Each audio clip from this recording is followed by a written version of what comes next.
Hi, my name's E. Michael Jones. I'm the editor of Culture Wars magazine. I've been involved in this fight for over 40 years.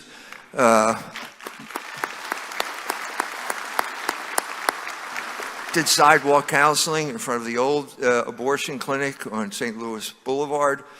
Knew a lot of the founding people on this organization, like Virginia Black and Charlie Rice. So I've been around for a while, and when Roe was overturned, suddenly there was a new wrinkle to this whole story.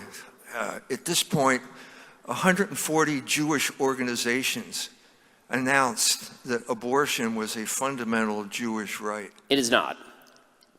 I mean, I can give you the whole Jewish law breakdown right now.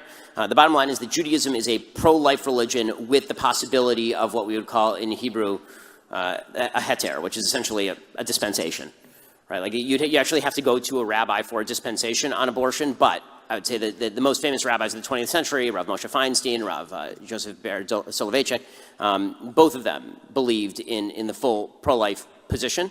There are some fringe positions inside Judaism that suggest the opposite, but the bottom line is that it is not a violation of religious freedom to have a neutral statute that applies criminally across all people. That's not a violation of religious freedom. I mean, this is something that's been held repeatedly by the Supreme Court itself. So this notion that you have a religious freedom to get abortion, or that it's a religious act to be able to get an abortion, is kind of a wild claim. And by the way, the Jewish organizations that are pushing this, most of them don't even keep Shabbos. I mean, most of them don't keep kosher. Most of them don't do any of the actual Jewish statutory laws. Just here they've decided to stick their thumb in the pie. But it's a ridiculous claim legally, morally, Judaically. It has very little to support it.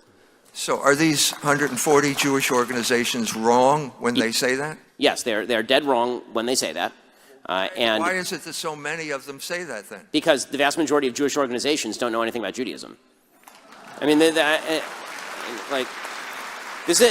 honestly, this is a question that I get more broadly a lot of the time. The question I get more broadly a lot of the time, and this is really more about voting, they'll say, why do so many Jews vote liberal? Why do so many Jews vote in favor of anti-religious positions? Why do so many Jews support gay marriage? Why do so many Jews support abortion?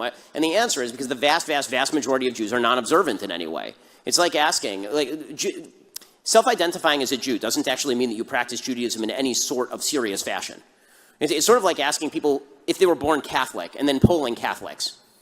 Right? There are a lot of people who were born into a Catholic family and no longer practice Catholicism. So if you ask a lapsed Catholic about their perspectives and then you attribute that to Catholicism, you'd be making a fairly large category error. This happens with Judaism all the time, because the truth is that if you look at the Orthodox community that takes seriously Jewish law tends to vote overwhelmingly to the right and tends to be significantly pro-life. One more. Okay. From a practical point of view, these cases are now going through the courts where they're saying that if you prohibit abortion, you will prevent Jews from practicing their religion. Now, this is something that's going to have to be dealt with in courts across the country. Are you arguing with Jewish organizations here? Are you trying to convert them, or are you just coming here to try and preach to the choir? I mean, am I talking to the non-Orthodox Jews and telling them that they're wrong? Yes, literally every day.